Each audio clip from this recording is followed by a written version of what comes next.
So today I will present about outcome-based education for electrical engineers.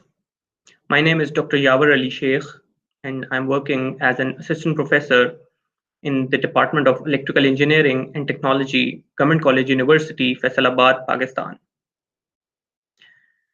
So the presentation includes the OBE concept, the program educational objectives, program learning outcomes, course learning outcomes, and the endnote. So what is OBE concept? What is OBE? Why we adopt OBE? And how to develop and implement OBE for electrical engineering? Basically, OBE is a process that involves assessment and evaluation practices in education to reflect the attainment of expected learning and showing mastery in the program area. It has program educational objectives, program learning outcomes, course learning outcomes, and performance indicators. So it is objective and outcome-driven education system where every stated objective and outcome can be assessed and evaluated. It is centered around the needs of the students and the stakeholders. Why we use OBE? We use OBE because it is more directed and comprehensible curriculum. OBE allows graduates to become more relevant to the industry and other stakeholders and their needs. So OBE allows continual quality improvement, which is an inevitable consequence of OBE. OBE leads to improved learning of the students. It increases the institutional effectiveness and enhanced accountability. So engineering programs to be accredited by Pakistan Engineering Council will have to be based on OBE approach. So if engineering programs are not following the outcome-based education, then there will be no accreditation.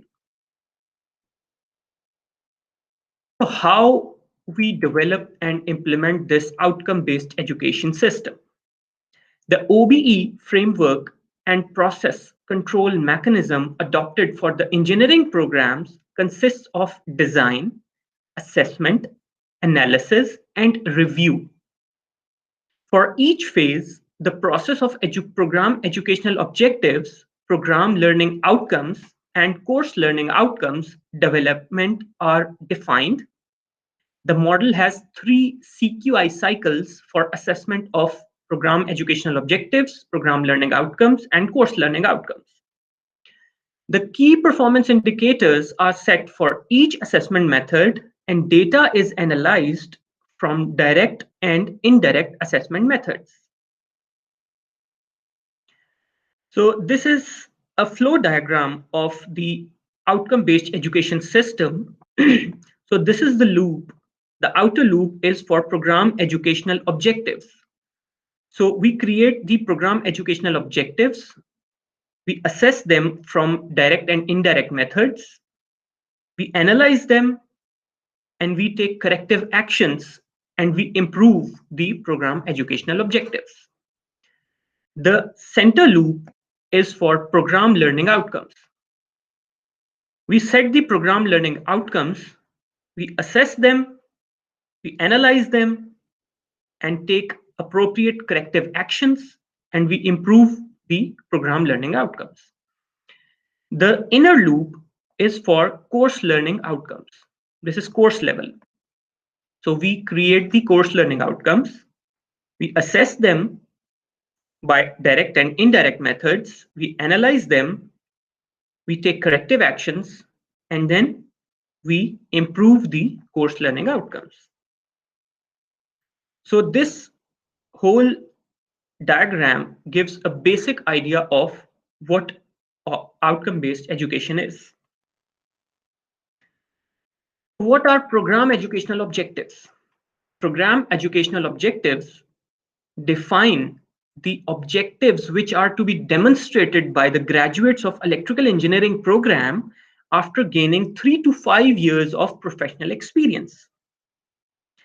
Program educational objectives are broad goals that address the institutional and program vision and mission statements and are responsive to the expressed interest of the stakeholders. The outcome of any educational program are knowledge, skills, and attitudes that directly address the program educational objectives. Program educational objectives should be stated such that a graduate can demonstrate in their career or professional life after graduation. So it is a long term in nature. Program educational objectives should be distinctive and unique. Program educational objectives should be specific, measurable, achievable, result oriented, and having a time frame. Program educational objectives should be clear, concise, consistent, and reachable. Program educational objectives should have a clear link to the program outcomes and curriculum design. Program educational objectives should be consistent with the institution's vision and mission. So here are some example program educational objectives. For example, to provide graduates with sufficient knowledge in electrical engineering and possess the necessary skills for work in the industry.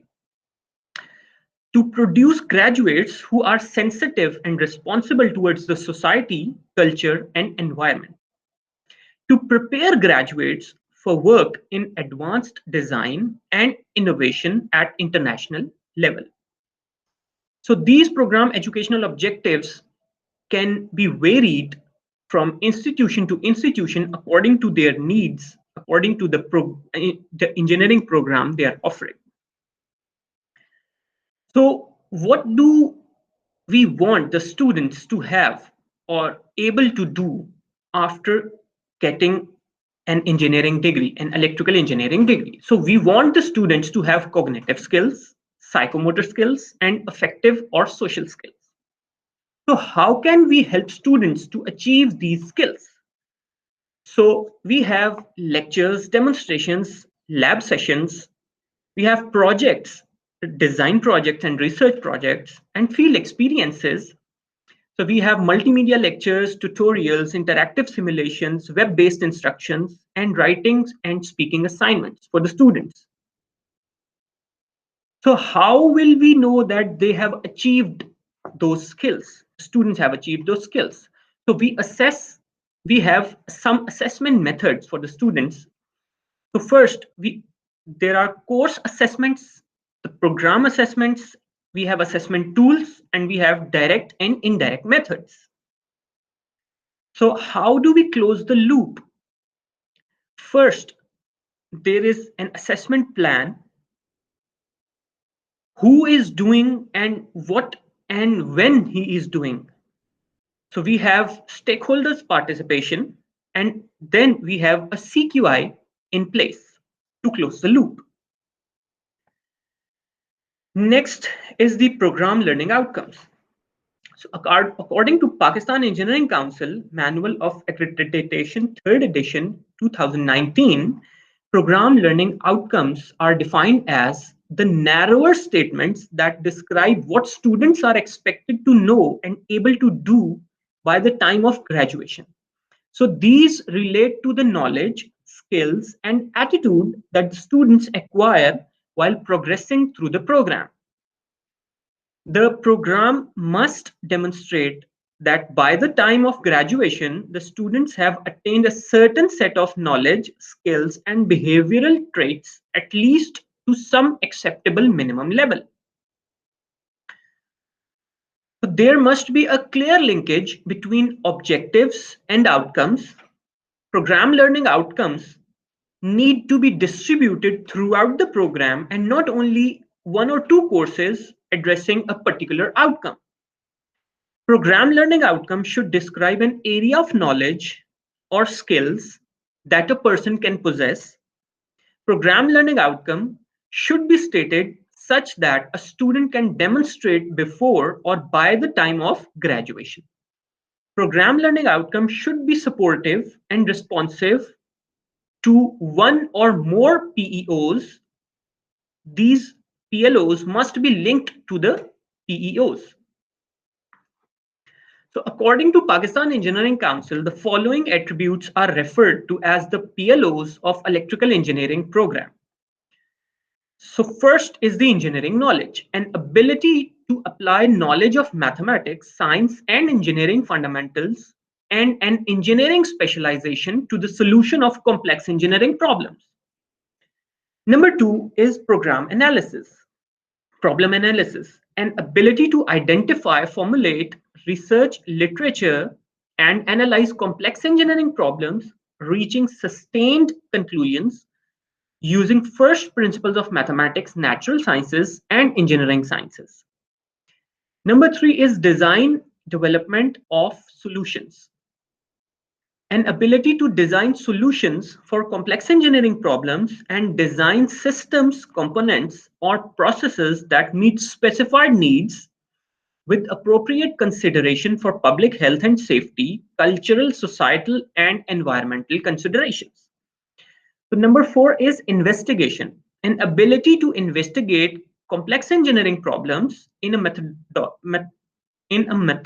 methodical way, including literature survey, design and conduct of experiments, analysis and interpretation of experimental data, and synthesis of information to derive valid conclusions.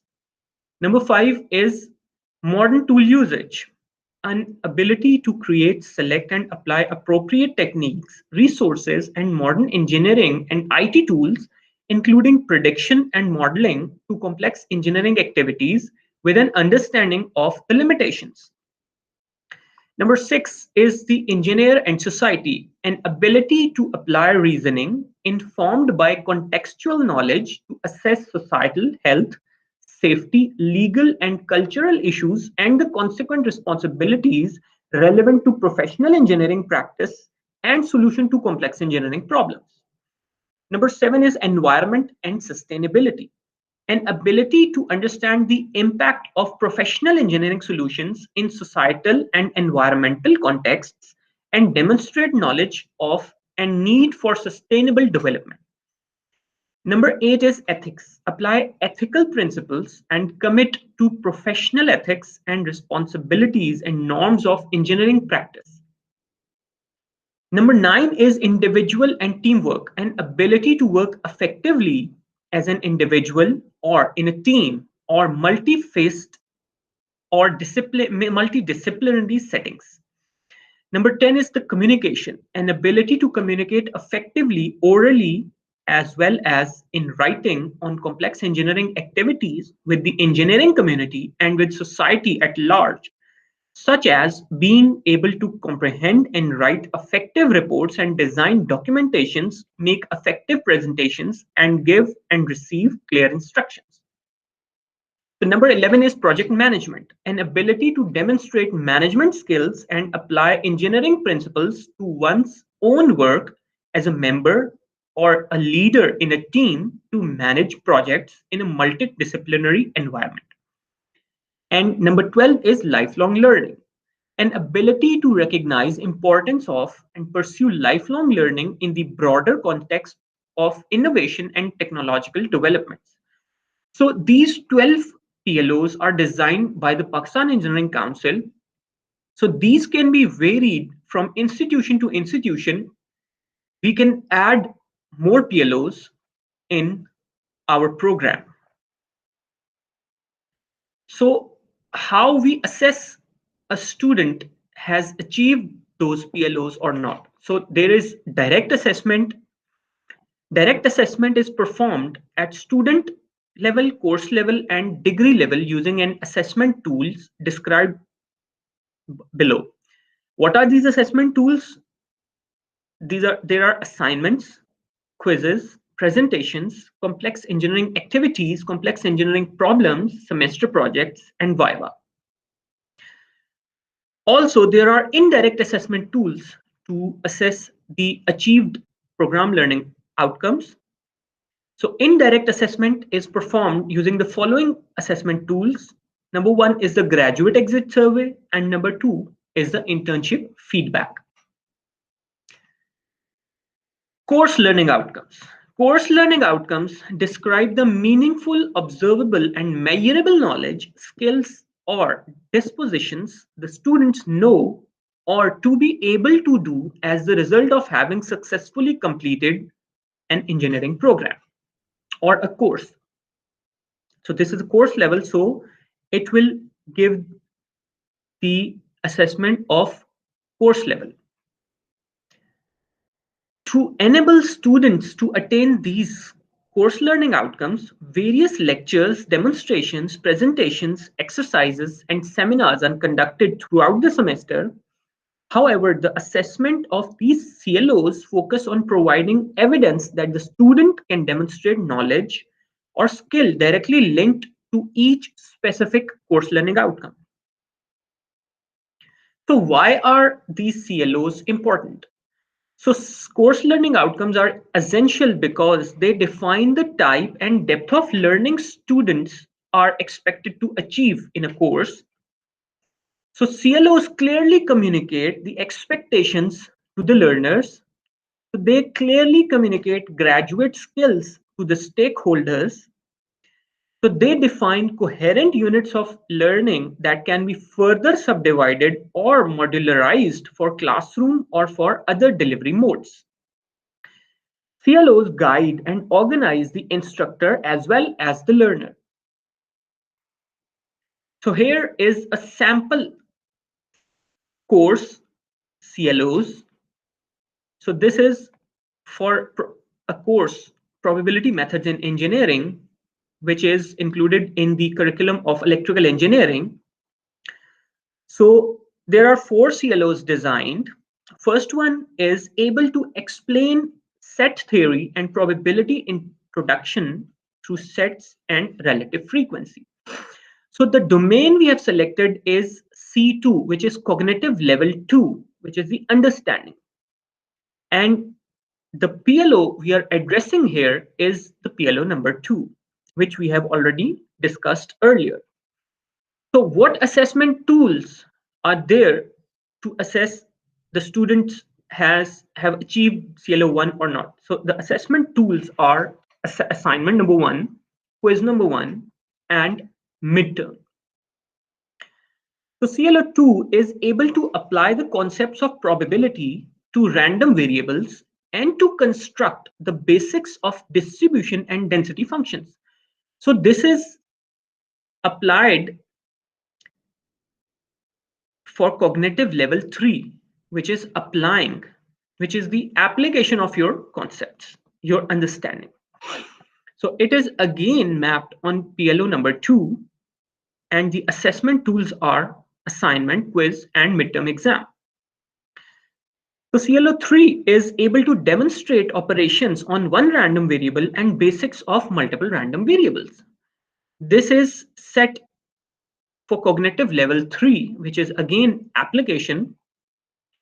So it is mapped to PLO number 4, and the assessment tools are assignment, quiz, and final exam.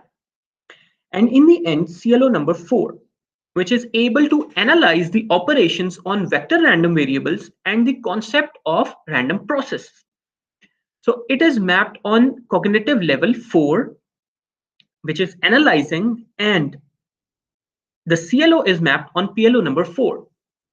And the assessment method is final exam. So these are sample CLOs which are created for a specific course in electrical engineering. CLOs can be varied, and there is no limit of how many CLOs you can create. You can create as much CLOs as you want according to the needs of the course. Thank you very much.